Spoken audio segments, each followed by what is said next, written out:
పెద్ద ఆయన పాపం రా కప్పు దండ పెట్టు చూడరా పాపం ఎంత ఇబ్బందిగా ఉన్నాడు మకానికి పోయి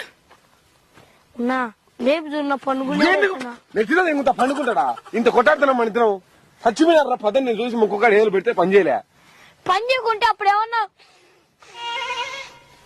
కొంచెం గాలి వదిలిండేమన్నా ఈగేమన్నా వింటదేమో ఒరే నువ్వు నీ బాధ ఏందిరా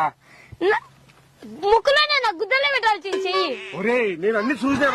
ఒరే అనాథ శవాలకు నా ఊరికి వద్దులే అన్న ఎత్తుకుమ్మా అరే అనాథ శవాలకు దహన సంస్కారం చేస్తే మంచిది రా రొట్టె నాయన పుల్లది నేను పోతాను ఏంది రొట్టె నీకు దండం నీ శవానికి దండం మంచిది రా అనాథ శవం. మంచిది మంచిది అన్నట్టు మడ్డ కింద ఇల్లు తెచ్చేటుంది మడ్డ పెడతారు నాకేంది నిన్ను ఎవరేమంటారా ఎవడేమంటారు పోలీసు ఉచ్చారు ఎత్తారు వాళ్ళకి నువ్వు చెప్తావా నువ్వు చెప్తావు నాకేపనిరా నువ్వు దొంగనే డబుల్ గేమ్ కానీ నేనా 420 కానీ చచ్చిపోయిన వాళ్ళకి ఏదైనా చేసే పుణ్యం ఈ పాపం ఈ పుణ్యం అంతా పోయి నీ కొడుకులకు నీ బిడ్డ